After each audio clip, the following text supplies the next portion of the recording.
Do you want to know the number one asset, the most important thing in your investing and in your career? It's even better than money in the bank. It's even more valuable than the best real estate investing property I could give you. It's going to sound a little cliche, but the number one asset is you.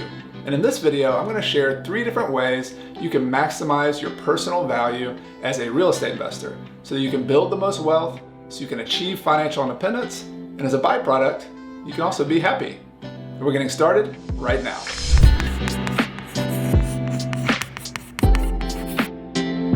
Welcome to Coach Carson TV. My name is Chad Carson. You can also call me Coach. And this channel is all about investing in real estate, achieving financial independence, and doing more of what matters. If you're new here, be sure to hit the subscribe button and the little bell so you don't miss anything. If you've been studying finance or investing at all, you're probably familiar with the concept of an asset. Assets are things like stocks, real estate, bonds, gold, other things that have some kind of financial value. While all of those are very important, I spend a lot of time on this channel talking about real estate assets in particular and how to buy the right ones and maximize their value, that you personally are the most important asset, because every decision you make, whether it's with your finances and investing, if you have a business, if you have a real estate business or any other kind of business, or if you have a career where you're earning money, all of those things go through you on a day-to-day basis. And I think about this a little bit like a formula. So let's say there's a magic formula to build wealth, to maximize your finances, that you could add all these other ideas, these other assets to that formula. But at the beginning of that formula, there's a multiplier. There's something that either makes it multiply a lot and become a lot more, or if you're not doing a good job of maximizing your personal value, that multiplier actually decreases your effectiveness. It makes all those other great assets, other great ideas that you learn, not as effective. So in this video, I want to share some ideas that have been helpful for me to actually increase that multiplier, to make you more effective, so that whenever you buy an asset, when you buy real estate, when you have a career in your business and you're trying to earn money, that you do the best you can and become the best you can. The first idea I'd like to share with you about improving your number one asset is simply to invest in yourself. You know, we own pieces of real estate and we invest in maintenance, we paint the walls, we improve the landscaping around the property, we put new siding, a new roof on. We do all these things to improve our real estate asset, but what do we invest in our number one asset, our personal asset? And I think about it in a couple different ways, and this has been a lifelong, as I've become an adult, lifelong investment for me of investing both my time and investing my money in education and improving myself. And there's a couple categories that I found to be particularly effective, and one is your trade skills. So this is a channel about real estate investing and investing, but whatever your career is, there are specific skills that if you invest in them, and this is both money and time. You know, there's a lot of free information. You're on YouTube, so watching these videos, if you deliberately study things that can help you with your skills as a real estate investor or whatever else career you have, those specific skills will make you more valuable. And I'll give you some examples in real estate investing. A lot of the courses and the videos that I teach are on some of these fundamental skills in real estate. So for example, learning how to value a real estate property, or learning how to estimate remodel cost, how to run the numbers on a property, how to understand all the different financing techniques that you can use in real estate, and on and on and on. There's what I call these fundamentals that if you get good at them, and there's no shortcuts to those, you gotta learn them, you gotta practice them, but if you get good at those, you become a much, much better real estate investor. So a big part of my strategy has been looking for books, looking for videos, looking for classes, and every single year I go to at least a couple of in-person events or classes. I buy books all the time, so I'm a student, and I'll always be a student of this game of real estate investing. The other thing you can invest in with yourself is more general skills. So in particular, I think of things like communication. No matter what career you're in real estate investing or any job, the ability to communicate both like this in front of somebody, like public speaking, or in front of a camera, or written communication, or audio communication, are very valuable skills, and they're going to help you no matter what you're doing. If you're a real estate investor specifically, when you're sitting there talking to an investor and asking for money, or you're communicating your business plan to a banker who's going to loan you money, hopefully, or when you're talking to a seller who might sell you the building and you're trying to build rapport and build a relationship with that person and convince them that you're a good person to sell this building to. Communication skills are key. And I actually went to Toastmasters for years when I first became a real estate investor and I just graduated from college. Because Toastmasters International is a club that you go practice communication on a weekly basis. And you do the thing that makes a lot of people terrified, which is public speaking and extemporaneous speaking, where you just get up in front of people and talk. So the idea here though is that whatever you need to improve on, whether it's your trade skills or your general skills, make that a commitment, spend your time, spend your money on it, so that you start getting better and better and better. The second suggestion I'd like to make for maximizing your personal value is simply to take care of yourself. This morning I was outside on our back porch eating some breakfast, and our next door neighbor is doing some construction, some work, and they had this big, huge tractor, like a bulldozer machine out there. And it made me think about, that operator of that tractor, that's his business or her business. And every single day they go out there and they push dirt and they move dirt around and they make money as a result of that. They have this asset of this piece of machinery. But if they don't take care of that machinery, they don't maintain it, if they don't oil the parts that need to be oiled, if they don't change the filters, they don't clean it properly, if they don't do all that, that machine will quickly burn out and wear down, and it'll no longer be effective and no longer make any money. Well, you and I are the same way. We have this physical being of our body, we have this mind, and while it might seem like a luxury item sometimes when you're really busy, you're like, yeah, I'll get to that kind of nutrition stuff and that exercise and that sleep later on. I'm busy, I got business to do. But it's not a luxury. It's the very foundation of your work.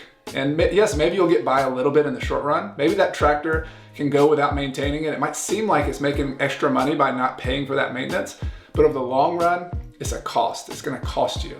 And so for me personally, these things are really basic. Like for me, I know sleep is like my number one fundamental, and I've gone through periods of my adult life when I'm going and doing so many projects, and I let sleep kind of go to the back burner. And so I have to be very deliberate and practice it and have little alarms at 10:30 at night saying no more doing any more reading, business stuff, thinking, get to bed, start settling down, and just trying to be really deliberate about it. You can do the same thing with your habits on nutrition, same thing with exercise. Sleep and exercise are my big two, but whatever they are for you, you know what they are. I don't have to tell you those things.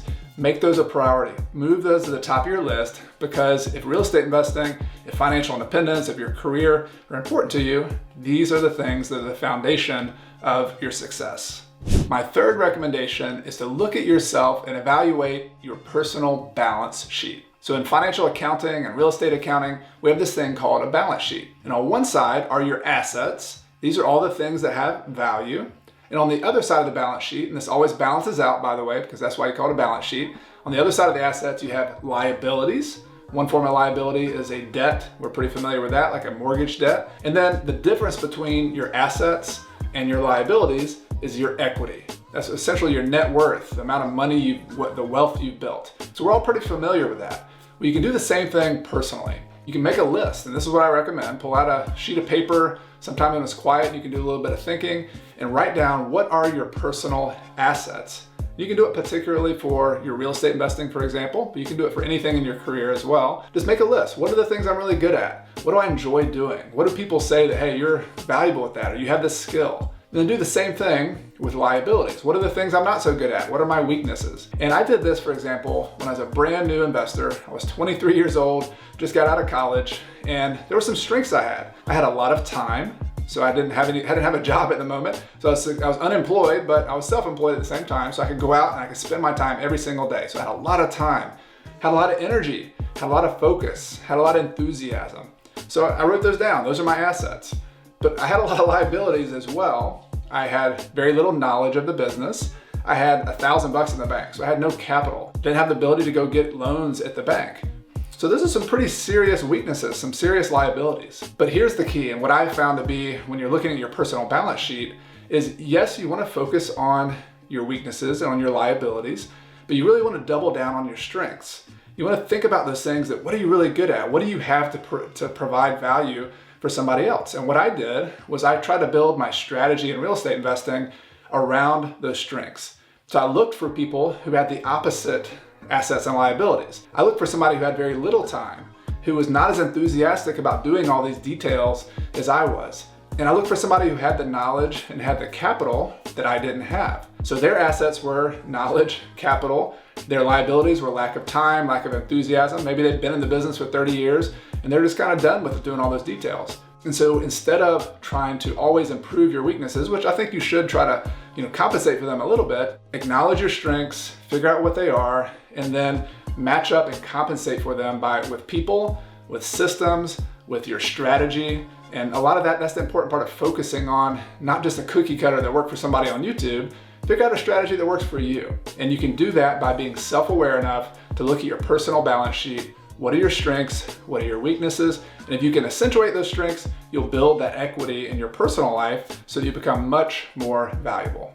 Now, if you can do these things on a consistent basis, if you can invest in yourself, you can take care of yourself, and you can evaluate your personal balance sheet and really accentuate your strengths, leverage those, and then compensate for your weaknesses, I think that's a great formula for maximizing your personal value. And this is sort of a manifesto for personal development, for education, and my belief is that the number one investment I have made in myself has been those education investments, that time I've spent learning something. And this is not just buying a book or buying a course, this is also just going out in your field, in your career, and improving yourself and learning and getting your nutrition right, getting your sleep right.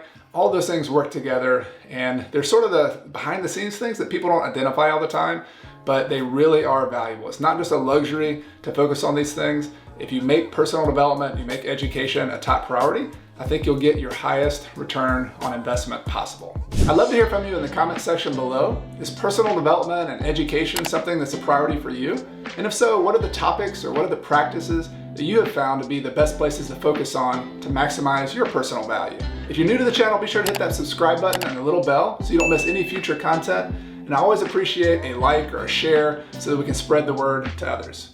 You've been watching Coach Carson TV. My name is Chad Carson. You can also call me Coach. And this is a channel all about investing in real estate so you can achieve financial independence and do more of what matters. See you next time.